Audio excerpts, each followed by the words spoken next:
West especially has been soaked in milk. We've built the structures, we've built the system.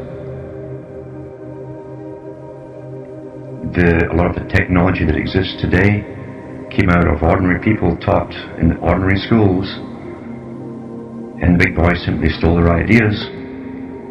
They reaped the harvest, and they use this technology and the knowledge against the rest of us today. We've all worked, every generation has worked towards this great new world order, never knowing, most of them, what was really going on. And today most will go to their graves never knowing what really happened, why the changes took place,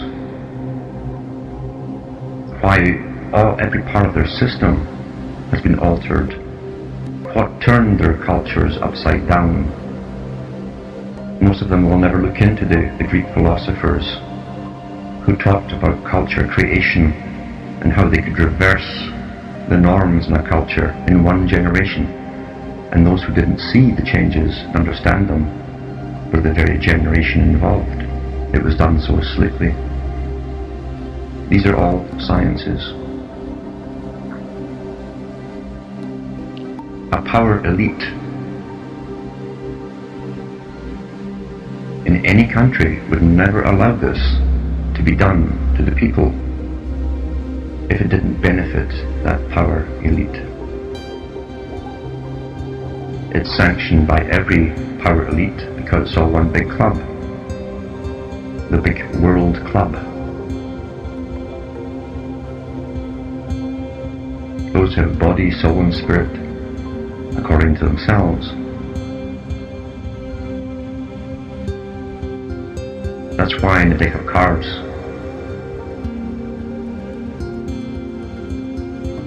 you'll find the club. That's why the Masonic coffee houses throughout Europe prior to revolutions were called clubs.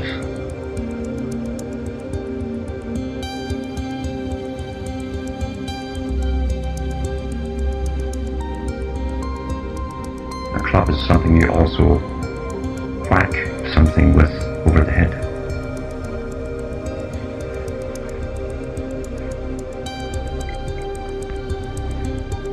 Upon waking up, people panic, as I say, and because up until that point they think they have been conscious and that they're just now getting into more knowledgeable parts of the structure, the first thing they think is, well, human beings couldn't have done this, it's too clever. That's the shock setting in.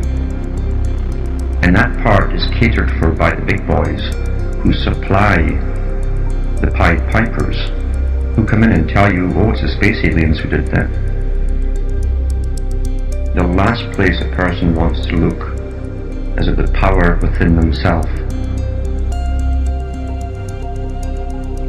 They've never really had to.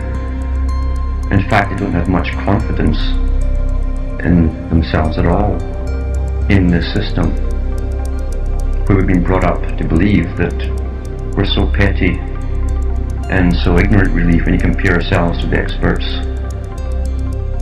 that we couldn't make the right decision anyway, even if we tried. That's a great con game, which has been very, very successful.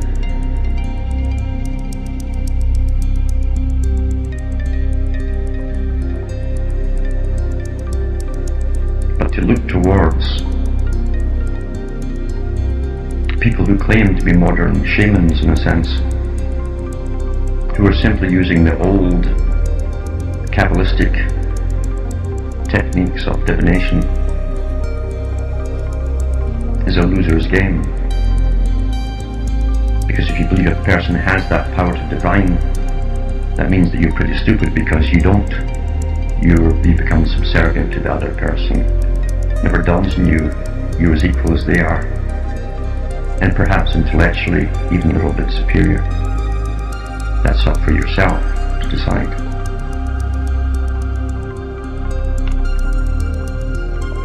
Others ask, is consciousness the end goal? Is that all there is? Because once again, taking from the past their beliefs or reality, they still want a form of assurance. Reality is directing your own path for yourself, in the knowledge that if you're truthful with yourself, that the path you're treading will be followed by others of a similar mindset during your lifetime and maybe after you're dead too, with no ulterior motive. And what greater thing can there be if people truly had the ability to plan and direct their future? Something that's been unheard of for the people, the public as they call them, for thousands of years.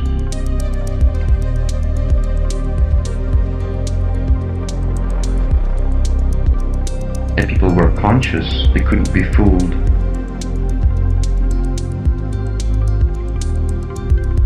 It would take a lot more to fool them,